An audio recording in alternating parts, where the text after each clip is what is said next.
At this covered terrace, we are installing sliding glass doors today. Because a covered terrace on your house never has a standard size, it is best to measure all the measurements carefully. The size and height is important, but also the length measurements. This will already tell you how many glass doors you will need to close everything off. We measured our height in several places, and we can now order the sliding doors.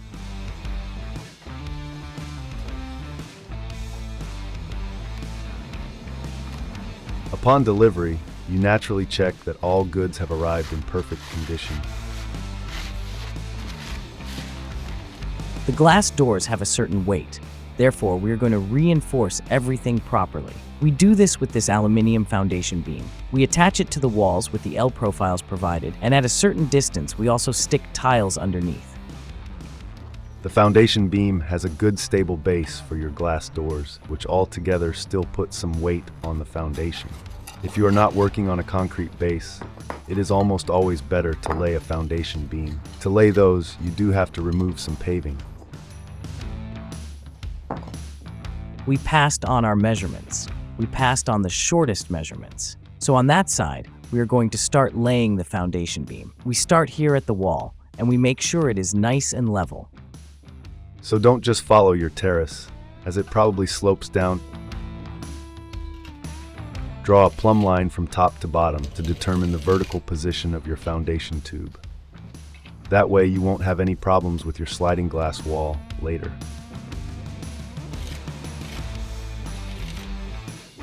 Make sure the foundation tube is at the same height as the paving. Then fix the bracket in the wall. Drill through the 2 holes in the wall and secure the bracket with screws and plugs.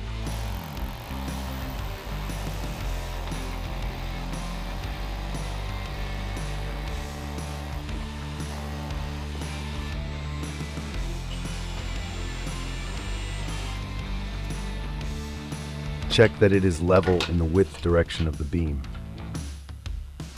Then, lay a tile about 1 meter from the bracket. Make sure that tile is level with the bracket. Work like this from tile to tile until you reach the other side of the veranda. Place another bracket on the other pillar. Secure it in the pillar with plugs and screws.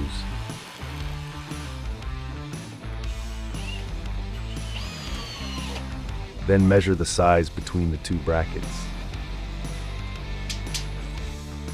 We now need to cut the foundation beam to size. Keep in mind to mark off a few millimeters shorter, such that it definitely fits in between. Using a crosscut saw with a blade suitable for aluminium, you can then cut it to size. Wear the necessary protection, of course. Be sure to protect your eyes and ears. Lay the foundation beam in the right place and check that it is level. This is important to be able to easily open and close your glass sliding door.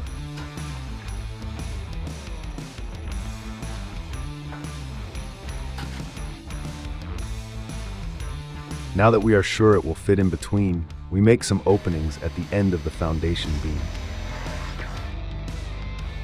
Through these openings, we will then attach the foundation beam to the brackets. You do this with self-drilling screws. The screws and the bit are supplied with the glass doors, so you shouldn't worry about that. Then check again that it is level.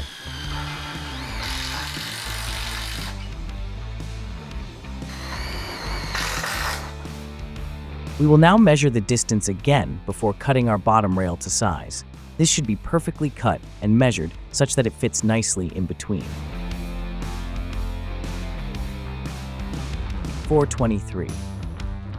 Then mark those dimensions on the part and saw it off.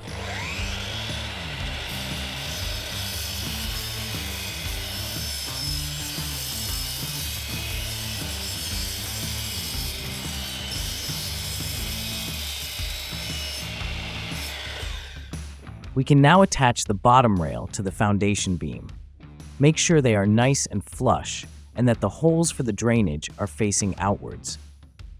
So the largest hole of the drainage should be towards the outside. Also ensure that the bottom rail is flush with the foundation beam at the front. Fasten the bottom rail to the foundation beam with self-tapping screws. The holes in the part are already pre-drilled. Now place the U-profiles on the sides. The side U-profiles neatly finish off the sides of the sliding glass door. Measure the height you need. Then cut the U-profiles exactly at that length.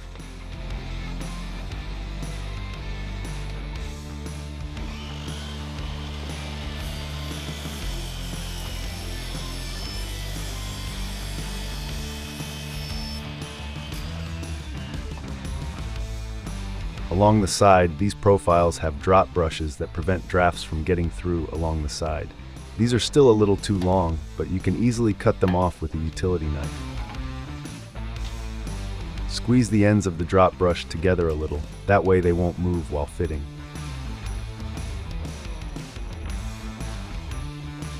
Pre-drill holes to attach the U-profiles. Do so in the grooves 10 centimeters from the top or bottom and in the middle.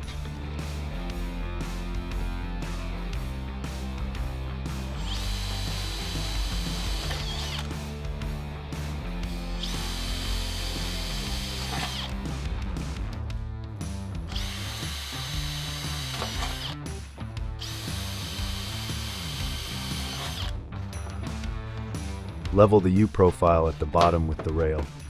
In a wooden construction, you can screw the profiles immediately, but in a brick wall, you will need to transfer and drill the holes.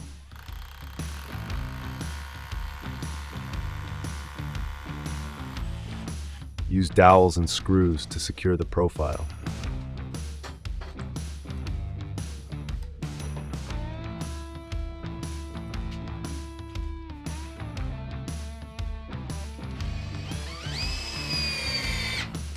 Then measure the top guide. Take the measurement on the inside of the U-profile. Here you use U-profile along the side, so again make the top guide 1.5 centimeters shorter than the size you measured.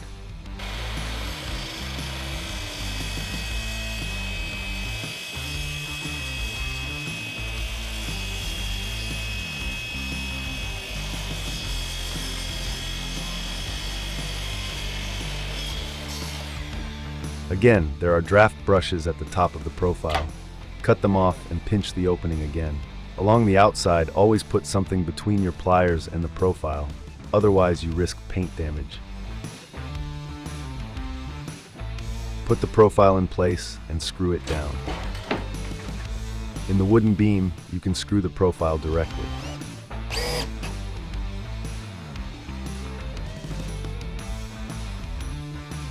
With all profiles and guides in place, you can put the paving back.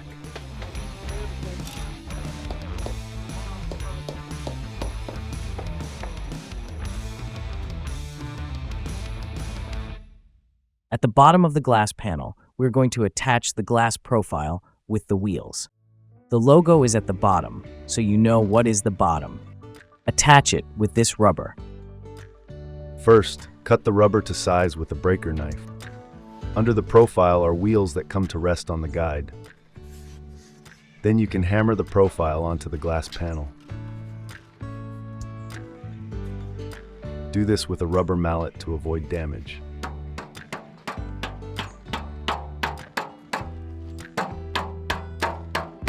With glass carriers, you can then put the panel in place. Do this in pairs, because a glass panel like this is quite a weight.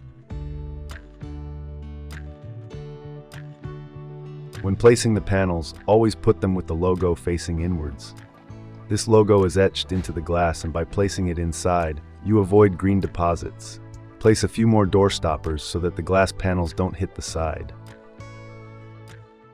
Also give the glass panels draft brushes, at least if you have ordered those as part of your order. This will prevent cold wind from blowing between the glass panels. You'll also need to cut these to size.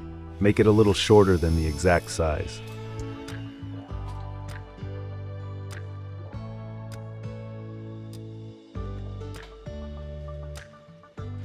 With a rubber hammer, you can then hammer it onto the glass panel.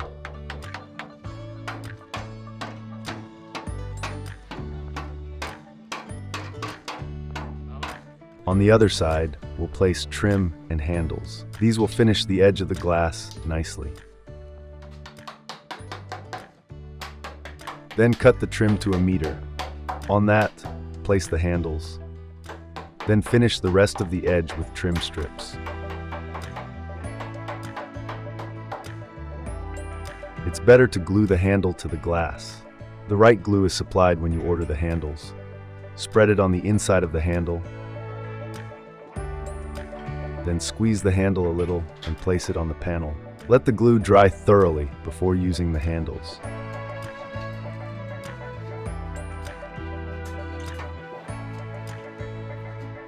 Once the handles are in place, you can also fit the top part of the decorative strip.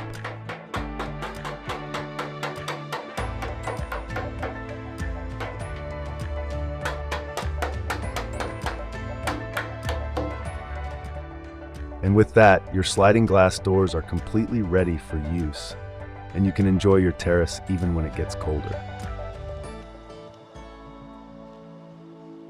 Thanks to the improvements we made here, we can now enjoy our patio cover all year round, when it gets colder, and certainly also when it gets warmer.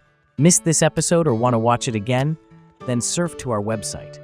And don't forget to subscribe to our online magazine.